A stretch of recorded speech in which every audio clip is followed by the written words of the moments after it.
Day Night Live with the House Heroes. My name is Troy, and this is I'm Ryan, and we're gonna give you the best information in real estate and at least hack the mortgage side as well tonight. Our topic is going to be about our new home buyer's guide, chapters 2 and 3. And so we're very excited. All of you out there who wants a free copy of the home buyer's guide, absolutely DM us or actually say it in the comments, and we will get that out to you. We're so excited. We launched it last Tuesday, actually, and we've had just a huge response. We want to keep it out there. We want to keep you informed and educated on that buyer's guide and how the home buying process works. So we're very interactive. So any comments, go. First of all, say hi to everybody out there. Go ahead and comment back hi. And then any questions you have about anything related with real estate or mortgage, we're more than happy to help you out with that. Ryan, absolutely. So talk to us, man. How was your week? Has it just been crazy? It has been crazy, just trying to get deals closed. A lot of these lenders are just not getting stuff done right now. So it's every morning I just call through on every single deal and try and touch base, see where the lenders are, what's going on with the loan. I called Bank of America today on a loan, which is real tough to get a hold of anybody. I got to call their 800 number and then put in a 7-digit extension. And then I finally get a hold of somebody who's the loan officer, and he goes, oh yeah, well, let me look through the file. Who's this again? It's just whole thing. You got to go be like, listen to his whole spiel about this phone call is being recorded. And I'm like, look, man, can I just text you on a cell phone and ask where we're at with this appraisal? And he goes, oh, well, it shows here it was ordered in the system, and they canceled the order because nobody had picked up the phone. I confirmed the phone number. It's mine. I'm like, I've never received a call from the appraiser on this file. Crazy. So, we'll reorder it on a rush. I'm like, we're already a week, going to be late at this point, and now we're looking at another week. So I'm like, oh, this is going to be fun pushing this one down the road. So I think what Ryan's saying, what we're seeing is that the real estate just keeps trotting on forward, step by step. It's multiple offers. We're seeing a lot of buyers out there. Tonight I had two buyers actually like the same house. We're back to that. It's kind of craziness there.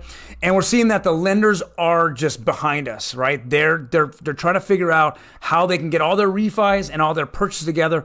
And so they're significantly slower at fundings. And like you just said right now, appraisals and approvals are all behind, but we're still just going forward. And I got to say that that's what the market we live in today. And even though there's a lot going on in our world, this is what's happening in the real estate market. Yep, it really is. Really is. So yeah, I'm waiting for that 1-800 number to call in now, This time it won't be somebody trying to sell me solar, hopefully, Well, there's Min Win. Hey, Min, how's it going, buddy? Thank you for tuning in. Yeah, let's do a couple shout outs. I want to say what's up, RJ. Good seeing you on here. Sean says you're back. Yeah, we were testing out some new software over here. So now I don't have to hit start streaming then go live. I just hit start streaming and it goes. So that was good to find out. What's up, Mario? Hopefully you'll be signing some loan docs tomorrow. Well, hold on. I got the update on Mario here. His loan docs just went out, according to the lender. Oh, just really? went out right now. And that's the thing. I was told, it'll be out tonight. And I'm like, all right. I mean, these underwriters, these doc drawers, they're working around the clock now. I got a full loan approval on Saturday at like 10 p.m. on a client. And it's this backlog. I know we'll get into some of the slides on how busy lending really is right now.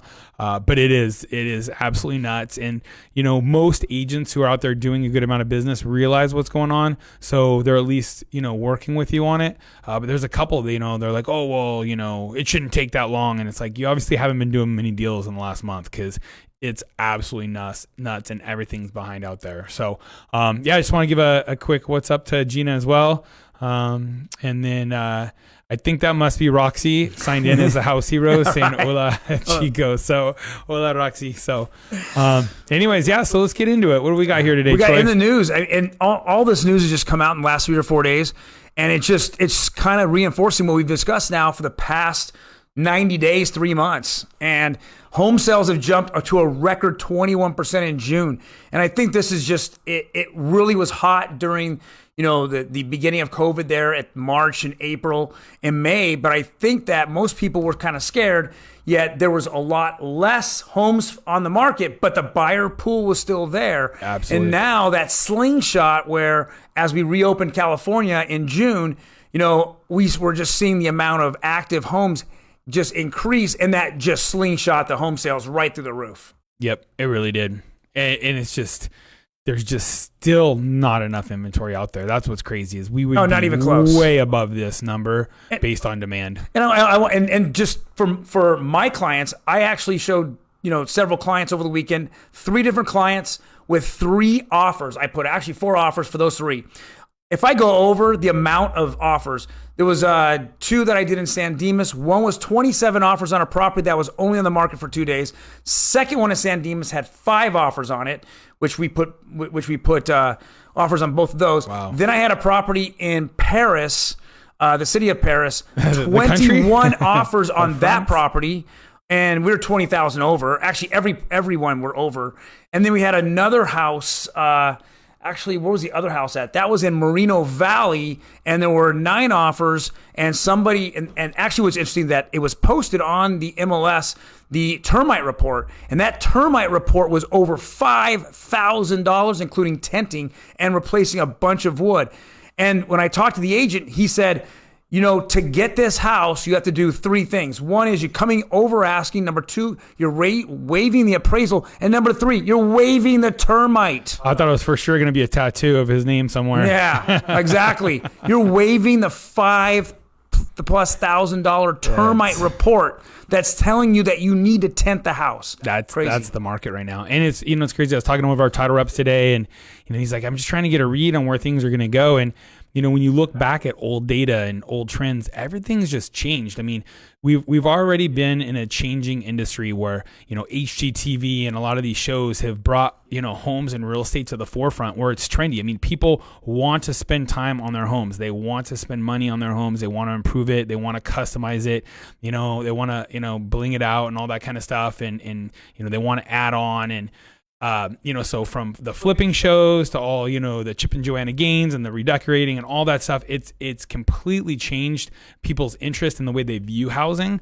And then now with COVID, people again are even viewing housing different. You had a lot of, people who just didn't want to be tied to anything. And now they're like, well, why am I paying this crazy rent when the pool's closed, the clubhouse is closed, all the restaurants that I can walk to are all closed? I'd rather own a home and at least be hunkered down and be able to do projects and do things in my home. And, on top of that, they had a lot of small living spaces, and they're like, well, now I'm working from home. I need somewhere, home office where I can Zoom. So you have a lot of people now that are making that move up to get that extra room, especially when you have 2 people working from home. They're on Zoom calls and stuff like that. It gets hectic with the kids running by. So, there's just so many different dynamics that are changing the way people view housing, and that's creating just additional demand. And I really don't see a lot of that going away. It's been a trend that's been increasing for the last 10 years as interest has been getting into these homes. I mean, back in the day, we used to be able to flip homes.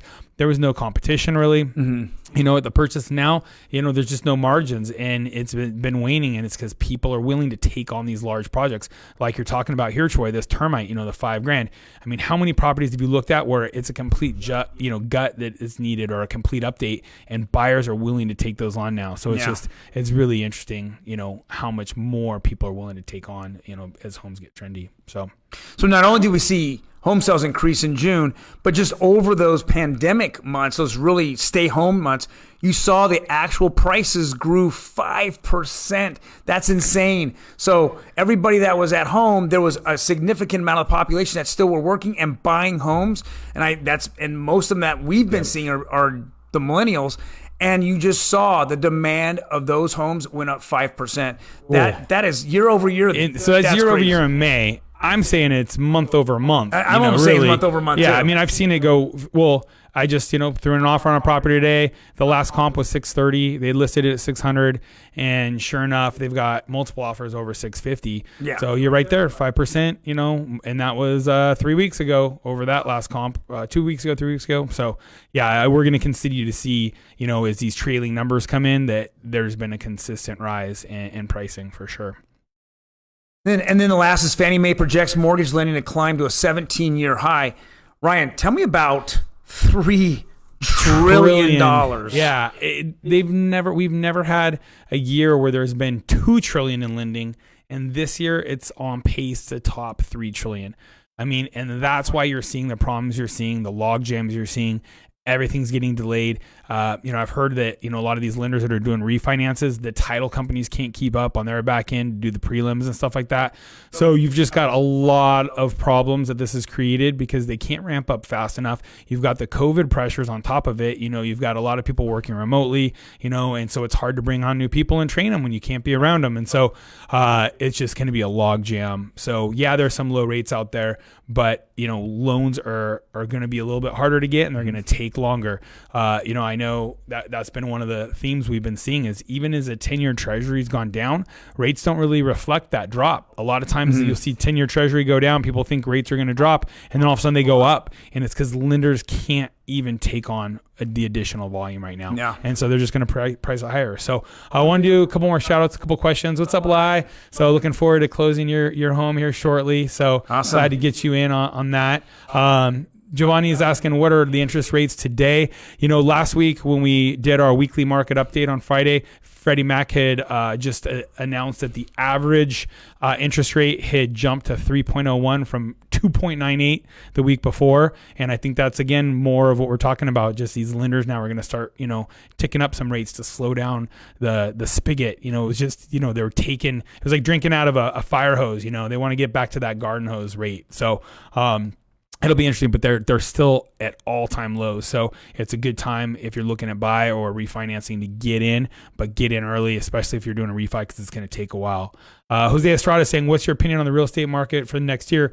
Will it be booming, you think, or do you think it will drop? What do you think, Troy? Well, I have my Troy opinion, my Troy forecast at the very end of our live tonight. So I will address that question because that's been asked of me a lot lately. And in fact, it'll just be continue all the rest of the year. That question is going to be brought up at, barbecues and gatherings and social distancing gatherings. Sorry, let me just make that clear. So you can hear my forecast at the very end of this show after we go over. Making you wait. I love it. Here you go. What's up, Dad? And then Sean saying those are some great points for people buying homes. Thank you. And Alexandria, what's up? Hey, what's up, Alexandra? I'm excited. We're actually going to look at a home tomorrow. Woo! And we're excited to go out there and get you your home. I know it's been a battle, but I'm determined. I'm determined, and you're determined. That's all we need. Love it. So let's go look at foreclosures because this will actually begins Jose's question, right? Yep. What's happening out there? Are we seeing this? I heard today. I had a closing today, and congratulations on Rashid and Tiana. They just closed on a brand new home on the Lennar community over there at Gabion Ranch in North Fontana. I spent a good 45 minutes to an hour with them. Kind of went over everything, discussed their situation and how they went through their journey. So we're going to see that live in one of our lives in the next couple of weeks, so you all can see it. And you know what? It's crazy. They're in the healthcare industry and they're 23 years old and buying their first home.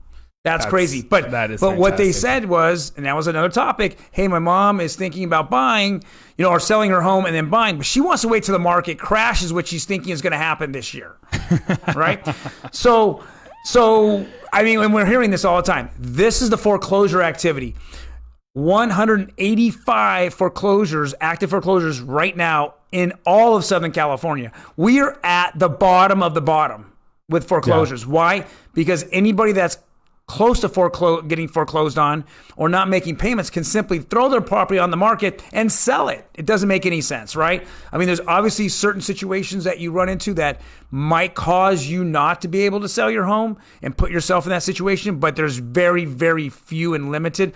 Most people can right now sell their homes and walk away with, I'll call it a pretty penny. Yep. And, you should do a heat map for us. Where are these foreclosures? Because you're talking Southern California. Some of these are this is in the MLS. And the MLS covers some really big areas. And a lot of these are rural properties out in the middle of nowhere, beat down. You got the Blythes, and just some crazy areas that, these aren't in, LA County proper. There's a few, but they move fast. So I remember when we had 360 listings ourselves, all bank-owned foreclosures at any given point, back in 2009, Troy. So for me to see this number MLS wide, it's like the flat line. Like, you can't get rid of some foreclosures. Right. They're gonna happen. People go through life events, but to see this, it just blows my mind. So. Well, and I would think that 80% of that number are just the ones that are rotating that are so far over the market because some of these banks that foreclose and some of these lenders and private investors, they want to get their money back out of it. So they're looking at a break-even point. So they'll actually be way over market and hope the market catches up to them. So it just sits on the market. And I mean, we've seen this, Ryan. If you look at each individual, anything that's in the million to plus market it's got 300 days on it. Right? It's 300 plus days. So it's been sitting there forever. If you were to pull those out, my gosh, we're pushing the 100 number, the 100 mark. So yeah, it's nuts. It's an all-time low for sure. Yeah. So all right, so let's go over the chapters we're going to cover tonight. So chapter 2, and you remember, guys, if you guys want a copy of the Summer Home Buyer's Guide, go ahead and DM us, and we will get that out to you. We'll shoot you over the PDF. We're going to cover chapter 2, which is 2 things in your corner: mortgage rates and home prices, which we just talked a little bit about in the news. And then we're going to hit up chapter 3, which is how technology is enabling the real estate process. So let's get into it, Troy. Mortgage rates. Tell me about them. Well, as we went over last week, Freddie Mac said that they had hit the lowest average mortgage rate of all time in their history. So we're looking at Fannie and Freddie at the low rates. One thing as we conclude this in my forecast, I'm going to bring up right now as well. We're looking at, the Fed coming out and saying that for the rest of 2020 and all of 2021, they don't foresee any rate increase to the Fed. So if that's the fact, they're going to keep this housing market hot for a while at this point. And unless we see some great worldly events that are going to happen, the wiping out of COVID, I think that's kind of the number one, absolutely, issue that we're having. We're not going to see interest rates go down anytime soon. I mean, and you take that in consideration. We're in an election year. Every time we're in an election year, what's happening? The president's always going to get the lowest interest rates. He wants to see that the economy is going good because he wants to be reelected, or his party reelected, or party elected, I should say, either way. So we're always going to see that, and it's going to be very interesting. Whatever happens in November, the first quarter of next year, it's going to be very interesting, but I still see, that the Fed is just going to keep it low until we can actually get past, getting something that's a vaccine out there, or something that's going to slow this down or even stop the COVID. So no time soon do I see mortgage rates going down. And then home prices. So, it's just, you see it nationwide. They're more affordable now with the lower rates. And there's just a shortage. We started this year with 3.8 million home shortage, and that is just growing. We're not building enough new homes. And what they are building are rentals, and they're not even buying, they're not even building a lot of entry level rentals. They're building a lot of high end and luxury, rentals. And then, when they're building homes, they're building, the middle tier home where, some first-time home buyers can obviously get in, in certain areas, like, Weird Troy was just talking about, but a lot of them are move-up homes because the bigger homes, they have more margin on and they make more money. They're not making money selling a 2-bedroom, 1-bath, 900 square foot freestanding house. It ain't happening, right? Those days are about 80 years gone. So here we are. What are they building? They're building, 3-story townhouses, that are, 14, 15, up to 2,000 square feet. They're building SFRs, 2-story. It's very hard in Southern California to find a new single-story home. And when they are, they're at a premium because you're paying for what they gave up and the ability to build that 2-story house there that had more margin. So you're paying the same, markup and profit margin to that builder, and there's just less of them, even though there's a lot of demand for single-story homes. Well, what also is interesting here, and you just mentioned Freddie Mac. So Freddie Mac came out in the first quarter and said that we were 3.3 million home shortage to actual qualified buyers. Then they came out in June and then revised it up to 3.8. Yep. Revised it up. Now I'm kind of scared because I think that if they revise it up again in the third quarter, this only shows the resolve of the millennial generation in wanting to get into a home. Yep. They're educated at a much younger age. about the home buying process, and this is what we do, right? Yeah, there's more access to this information now. I mean, here we are, we're educating, we're empowering, we're talking about it. And, if people are interested in buying a house, they can go onto YouTube, they can find information, they can be on Facebook like this, Instagram. It's out there now, and it's easier to get. I mean, I used to have to go and buy books at the bookstore and read about it, when I was interested in buying my first house and investing in homes. And here we are. It's out there. And what's interesting is, back to COVID again, you've got these changes now on the market where we already had this housing shortage. And, in some of these, areas where you have aging population, these baby boomers, a lot of them now, they're just not putting their homes on the market. If they were looking to move out of state, if they were looking to downsize, I mean, good luck talking to an aging boomer about going into a nursing home right now. It's like, what, are you trying to kill me? Like, they don't want to go in a nursing home. And so they're just staying put. You had people that might have been looking to move out of state, but they're not even listing their home because, one, they don't want people walking through their home and potentially affecting them. They don't want to be traveling to go look at a new home because they're worried about getting sick. So they're just sheltered in place. And that is a huge amount of our annual inventory that comes on the market are those boomers who are aging and giving up those homes to move into, homes that are less upkeep, that are maybe in a lower tax, market, maybe in more of a retirement community. And we're just not seeing that this year. So there's additional, shortage based on the fact that those people just aren't moving. And a lot of them, like I've talked to, friends, family, parents, and things like that. And a lot of them are just looking to shelter in place, age in place. They're like, hey, I have now a 3% mortgage because they just refinanced. So I bought this thing in the 70s, 80s, 90s, even early 2000s. I have a low tax rate. The home's gone up. I've got equity. I just refinanced to a super low rate. I'm just going to stick it out now. And so you've got a huge amount of homes that would have otherwise been on that market. But because of COVID, these low interest rates and the fact that they don't want people through their homes and they don't want to go look at other homes, a lot of these homes are not going to hit the market now. And I really don't see them hitting the market in the near future. So, we've got a lot of people that contact us, a lot of, sphere of influence, friends, family, and they're inheriting homes now. And a lot of times those would have gone on, the market and been sold. But a lot of people now, again, going back to TV and stuff, they're not afraid to take on these projects. They see that it can be done, and they're keeping a lot of these homes as rentals. So I've had a lot of contact by people. They're saying, hey, we want to just keep these as rentals. So they need to move along. I need a house. Yeah. I know, right? So you and 3 to 4 million people. Yeah, for you and 4 million are thinking the same thing. It's like, all right, boomers, time to move along. There you go. So and then Emma Chong says, how about refinancing and buying? Hey, it's a fantastic idea. So we've got, again, talking about housing shortage. We've got a lot of clients now who are saying, hey, look, they're refinancing their house and they're getting such a low rate they can turn around after 3 years in the home, they can break even or make money. And so they're turning around and renting it, and they qualify to go buy the next home, and they're buying the next home up and keeping that as a rental. So they're not even selling and putting a home back on the market as they're going and buying a new home. So they're actually going and taking another home out of inventory and not putting that other, down leg back on inventory. So, but yeah, refinancing and buying, fantastic opportunity.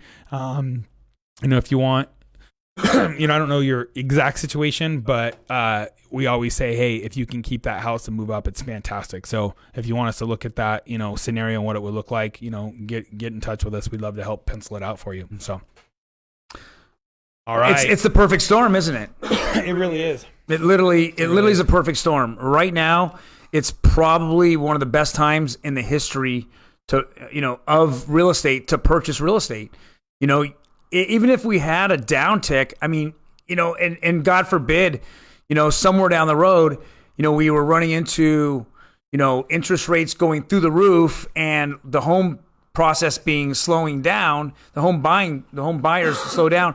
I mean, even if we went into something like, happened in 2008, 2009, there are so many, hedge funds that are out there that are ready to buy homes. I mean, they are chomping at the bit to buy homes. The foreclosures are just not going to be a very significant don't have a significant future in the U.S. housing market because there's just so many people and so many entities that want to buy homes. So this is the perfect storm, guys. It is really. I'm going to go over my predictions at the end again, but this is the perfect storm right now to purchase a home and to get that piece of America. Yep, absolutely. Absolutely. So how is technology enabling this real estate process? Well, to me, that breaks up. Technology is now obviously changing since COVID. Prior to COVID, we all knew that, when you're going online, where's the first place you look to buy real estate? Zillow or Trulia or Realtor.com. Go ahead and hit the next slide, Ryan. So those are the places you begin the search. That isn't really going to change. That's going to be something that's always going to be out there, and you'll actually have instant access to listings. Even though the accuracy isn't there all the time, people enjoy to have that moment where they don't have to deal with a real estate agent or deal with any, mom, dad, aunt, uncle. They just go on and search for homes that they're looking for. So that's the first thing, and I think that isn't going to really change in the future. That's going to stay the same.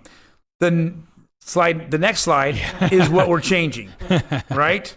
Is virtual tours and virtual open houses.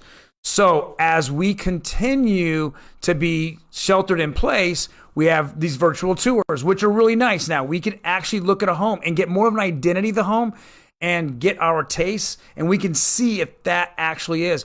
I don't know how many times, and I'm sure you can attest to this, Ryan, that many of my buyers go, well, let's play the game. Is the pictures like the house? We just talked about that today. Right. Is the picture or how close are the pictures of the house? Yep. Right.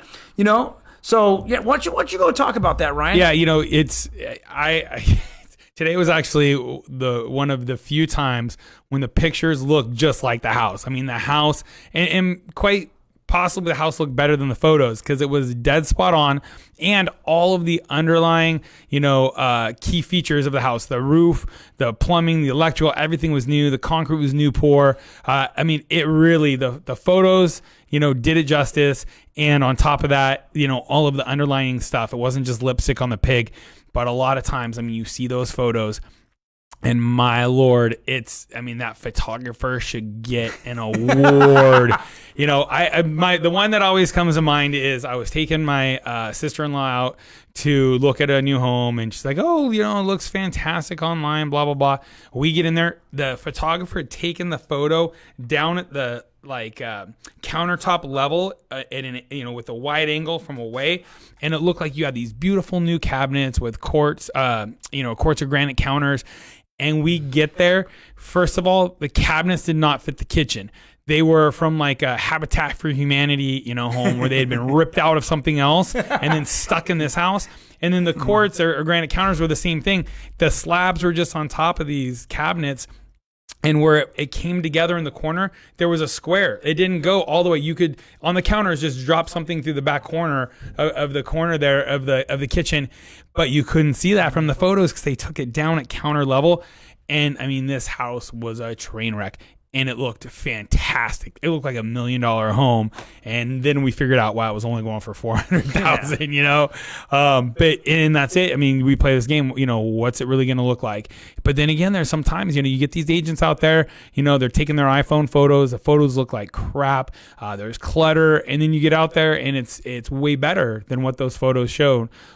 So you just got to get out there and see it in person, and same thing, sometimes you'll have good photos. The house does look like that. But underlying, we look at the 5 things, right, Troy? Yep. So we look at the foundation, you've got issues. You're looking at cracks over doorways, big settling cracks.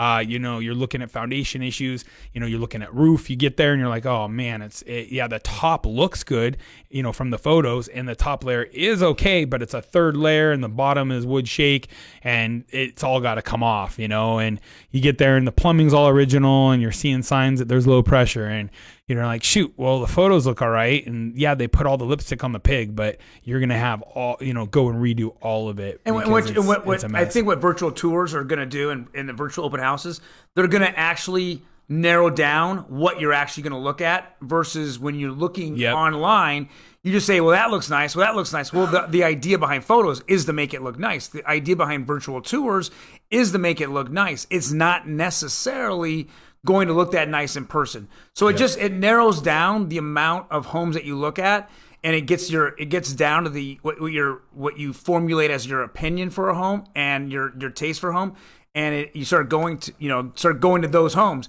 And I can't wait to open houses, just your regular open houses come back around. They're always flooded full of people, right? Just the looky-loos with actual people that are home buyers. So, well, good. What's the next one, Ryan? Let me give you a couple more shout outs. So Huang saying, hi, can you tell me what the interest rate for a cash out on an investment property in California is? Thank you. We'll have one of the Wham fam reach out to you in regards to that. Troy and I aren't lenders, so we'll just read you articles that Freddie Mac releases, or we will quote our lenders. Min will answer that. But Min will answer that one for you. RJ saying ADUs are the game. Yes, they are. We've got a property right now in Tustin, and everybody looking at that one. It's 10,000 square foot lot, and they're all looking to put an ADU on it. Harold, I feel this. It's best to actually look at it yourself. Absolutely spot on, Harold. You got to get out there and see it yourself. Mark saying, I'm going through everything you are stating. LOL. Hopefully it's not all the bidding wars and the rough news that your offer didn't get accepted. Yes. And then Alexandria saying house, fish. You're fishing for houses, right? Basically, that's what you're doing. That's it. And that's for the homes. So Gertie Through Good is saying that's for the homes that even have the photos.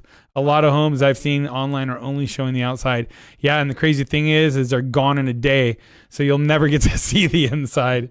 And then Yesenia saying, I want a home buyer's guide, please. Absolutely, we'll get that over to you. So yeah, so DM us, Yesenia, and then we obviously need your email address. You can send that over to us, and then hit the follow button. We definitely would appreciate it. Yep. And did you just close escrow? I feel like I saw some good news go back and forth. So keep us posted on that. Well, so tell us a little bit about appraisals now. I know we talked about this this last week for our weekly market update, but what do we got going on? So how is technology changing, right? It changes the way that real estate's being transacted. That's it right there. The new COVID-19, what's caused is that people don't want to go in homes, right? So drive-by appraisals and desktop appraisals have kind of taken over. And I think that even though prior to the lockdown back in March, this was discussed, but I don't think it really had a plan. And then, of course, in the middle of March, when we did go do the lockdown, I think it just got accelerated and really got accelerated. I know that for a while there, it was kind of tough because, appraisers were behind, and they were all questioning whether they wanted to go into homes. But today now, I would say 80% of all of my homes that I'm going through escrow with are all drive-by or desktop appraisals. And that actually speeds up the process, which is really nice. If they can actually make that decision right away. So that's new technology that we foresee going further out there that has really helped out in the home buying process and hopefully, cutting down on the amount of days that we're actually in escrow. Yep, absolutely. Yeah, it's been nice. When I hear, we've got an appraisal waiver, I'm like, right on. And a lot of those are if you're putting 20% down on a home and that home is within, a statistic mean of the area, they won't even ask for an appraisal. So it's money saving and it makes it a lot faster and smoother. So that's been very nice that technology is out there because it actually does speed things up and save people money. So all right, everybody, mark this in your calendar. He's getting prophetic. Let's see it. All right. So here's a few. I wanted to kind of go over some predictions. I know me and Ryan spit them out as we go every live, but I want to kind of just, get this down so everyone knows, that what we feel or I feel that's happening in the future. One thing I've noticed and I really have seen as we trend forward that I believe that we're going to probably hit kind of a flat on the fourth quarter this year. I think we're going to hit flat market, meaning we're not going to see prices go up very much. I believe that the cooling period as we continue to see, 3% interest rates and 3.5% right around there, I believe that the fourth quarter we're going to see that cooling.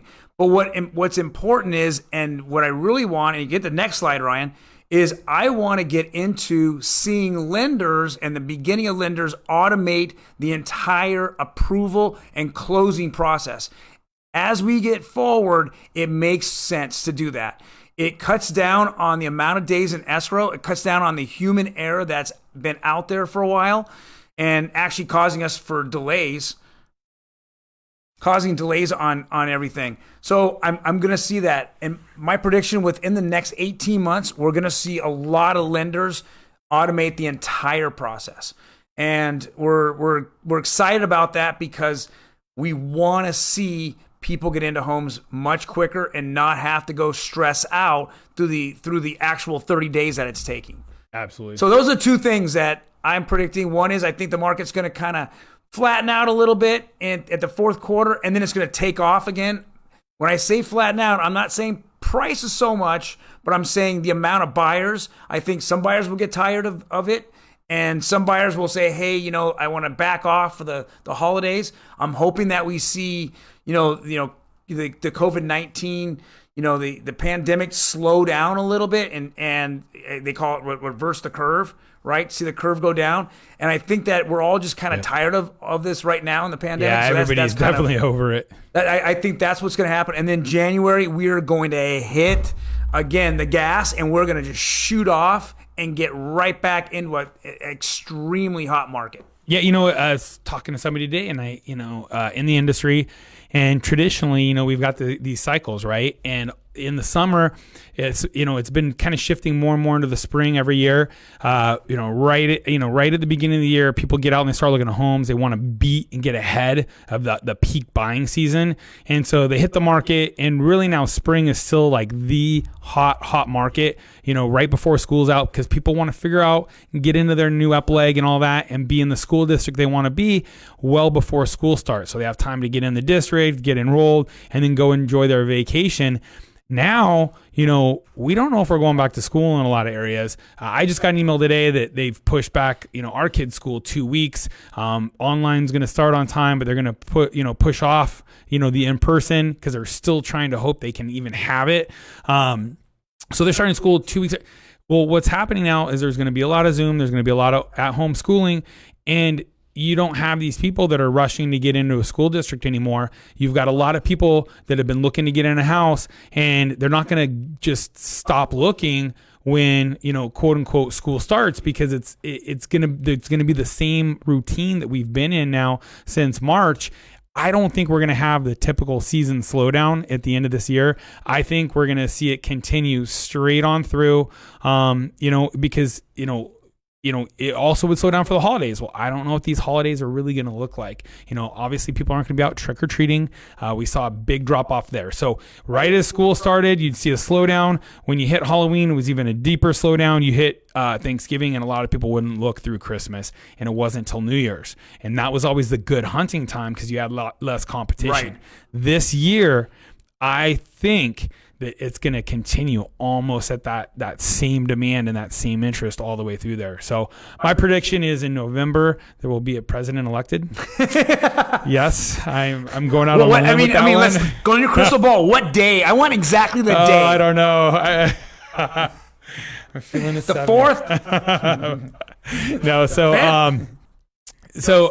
it'll be very interesting to watch. But for those, people that would say, oh, we're going to wait till the holiday slowdown to get into something. What I always tell them at the beginning of spring, like, hey, look, you're going to still have 3 or 4 months of prices going up. So even if you get, a 5% drop in price, you're still paying 5% more than today at the way things are rolling. So, I don't think they're going to get, anything big. There's no, real prize at the end of this rainbow of waiting at this point in time, because there's just too much demand, and there's not enough inventory. And like you said, Troy, rates are going to stay low, and it's just affordable for people to get out there and get into homes right now. So a couple more shout outs. Sean saying that would be awesome. That was in regards to what you were talking about. And then Fan Medina saying, is it a good idea to offer 20 grand more of asking price to be able to get the home? You know what? This is my thought. If you don't offer that 20 grand and to get ahead of that curve, the next person is, and then that's the new comp. So the next one gets listed at the price that one sold at. So let's just use numbers. For example, home's listed at 600 and it's going to go 620. If you're not the one to buy it for 620, somebody else is. That's a new comp. The next one gets listed. It probably isn't even as nice. It's going to get listed 620. And you know what it's going to sell for? Right now, the way things are going, it's going to go 640. So if you're not the one paying the 620, you're the one paying 640, or you're just out. So that's where we are at. And I've had that conversation over and over and over with our clients. And I just say, hey, look, I understand if you have a budget. I'm not here to throw your payments out of whack. But you have to realize you need to start looking for less home, or open up your areas into cheaper areas, less expensive areas. And that is just the truth of it. And so, that, fam, is just a little bit of a simplified version, because at the same time, if it's a 600 home and it's really worth 650 right now, those homes might be going for up to 700. So, it depends on your price point, and it really depends on the comps. I look at comps and I say, hey, this is where the last one sold. I know it's going to go above that. How much do you want to go above that? And that's really where we're at right now. I had one today, looked at the comps. We hit the high comp, and so it was listed at 600. We had offer it in at 630. I was talking to the agent saying, hey, give me a counter. We've got a little bit of room to play here. She said, hey, we've got multiple offers over 650. And that's where my clients wanted to tap out anyways, with 650. So we're out, and we didn't even get a counter on that one. So we were 30 grand, which is 5% over ask, which really was probably at market. And it's going to go another 5% over the last comp. And most of those people are going to be removing their appraisal contingency. They're going to agree to bring in the difference cash, which my clients don't have the ability to do, unfortunately. And that's the reality of this market right now. Yeah. So I want to do a couple shout outs there, Troy. See anybody you know? Hey, Maria, how you doing, on? What's up, Maria? Good seeing you on here. So one of our awesome transaction coordinators. Yes. And then you see Harold. You want to hit Harold's up? Yeah, Harold. What would be a good counter if the house doesn't appraise, if you offered a little bit too much? So first of all, this is kind of the issue that sellers are now looking at, right? I was just told yesterday over the phone, Troy, you're the highest offer, but your client doesn't have enough money if the appraisal doesn't come in. Yep. So we're going to go take a little bit less from a buyer who has $100,000 in the bank, because they're going to waive the appraisal contingency. Done. And they're going to bring in the difference. No ifs, ands, or buts. We don't want to go ahead and have an appraisal war between the buyer and seller. And he actually, I have to say, he was a very intelligent listing agent. He said, Troy, at $400,000, there is no comps there. The highest comp at this community for model match was $390 with a pool. This house didn't have a pool in it.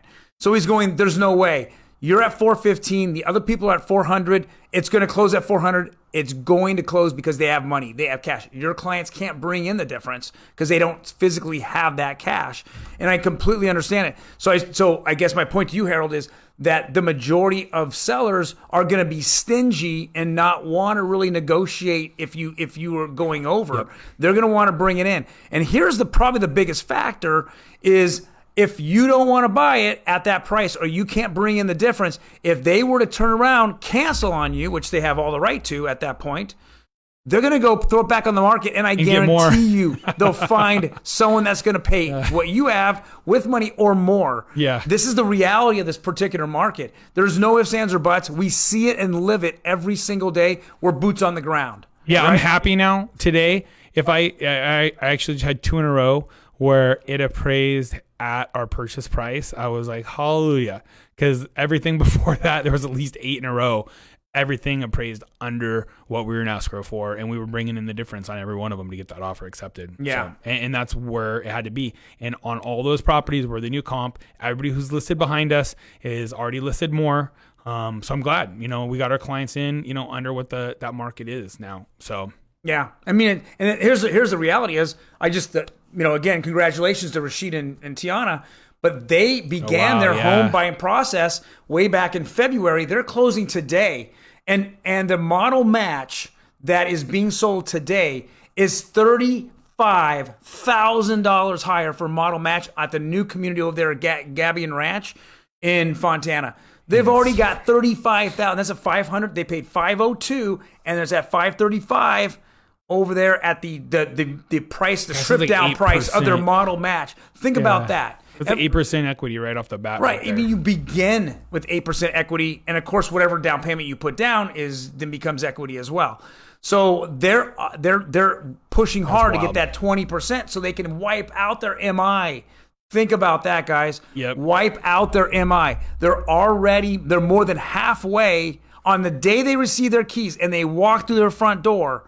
They're already halfway or more than halfway to getting rid of MI. That's fantastic. And, the numbers came out last year. The average gain that each homeowner, realized was $9,600, and we see it. I mean, from beginning of escrow to close, people are hitting that gain in equity right now, just while they're in escrow. It's absolutely, it's mind-boggling. And our take is, hey, when you look back 30 years from now, I mean, what's $5,000? What's $10,000? Right? I mean, it's inconsequential. It's a Starbucks, for the first, year. Hey, let's give up Starbucks for the first year and get rid of that chunk. But end of the day, over 30 years, does it really matter that you paid $5,000 more, $10,000 more, $20,000 more for the house? I really don't see it. I'm willing to pay extra to get the house that I want. And that's just kind of how I do things. But Harold saying, you hit up Harold. Jay Libra saying, hey, great predictions for the fourth quarter. Thank you, Jay. You must be talking about Troy. How long do you need to stay in the house before you can get a loan for a new house? So RJ, really, it depends on the loan that you're going to be using, but there's no set requirement. So it's frowned upon if you're refinancing your current residence and then you're right out the next day. That lender who did the loan, especially if it's the same lender who's going to do your next loan, can get in trouble for that. So you just want to talk to your loan officer, go through your situation, and then have them, schedule out your game plan. Just make sure you're not running afoul of any, lending guidelines or anything like that. You definitely don't want to get in trouble for any of that I stuff. think that, what's important here is it primary residence? Yeah. Is it an investment? Primary residence tough, right? I mean, you can go ahead and, to buy a new house, you have to be in that primary residence for 2 years, right? So to buy a new house and make it a new primary residence. So keep that in mind. Otherwise you're renting it out or leasing it out. Those are the things that you have to take in consideration, that the lender is going to take in consideration. Yep. So, and they always look at everything, extenuating circumstances, job transfers, things like that. And then there's different, loans. I mean, there's some loans that are, really truly first time buyer onlys. There's some loans where you can only have one of them at a time, like FHA. So just, again, talk to your LO and they can get you dialed in on that. So thank you guys for joining us. As you know, we go live Tuesday at 9 p.m. Sometimes we go on live for 4 seconds at a time beforehand when we're testing out our new software. And then obviously Thursday, 8 p.m. in Spanish with Roxy on Los Heroes de la Casa and What's a Mortgage. And then we've got Friday, 2 p.m. Deal of the Week. Check it out. They always fly off the shelves. A lot of times by the time we pull it from the MLS and try and set it up on OBS, it's already sold. And then we've obviously got our weekly market update. You guys, this is solid. Everything that we talk to our clients about, the big picture idea, what is really happening in the news, where we see the market headed. We talk about this in the weekly market update. We post it Friday nights here on Facebook and on our YouTube channel, and we take snippets on Instagram. So, definitely please go onto YouTube and subscribe. We really want to start adding more content to that channel, and the more subscribers, the better. You'll get notified when we do have new content on there as well. So, thank you guys for joining us. Again, we're on Instagram as well throughout the week, hitting some fun stories. And on TikTok, we had one that went crazy viral last week on slab foundations. It was pretty fun. So definitely please check us out, subscribe, and thank you guys for joining us. Thank you guys for all of your questions. And Fam Medina says thank you. Thank you guys. Yeah, if you want a free copy of our guide, definitely DM us. We need your email address, and we'll shoot a copy out to you right away. I know that I've spent some late nights this week shooting out copies of those to everybody. But yeah, definitely get it. You can take a look at it, read it, and then if you have any questions, you can actually get back with us. Yep. All right. And thanks, Greta, RJ, Sean, everybody who commented. Thank you guys all. Harold, Jay, we really appreciate it. Other than that, have a good night. Take care. Be safe. Take care.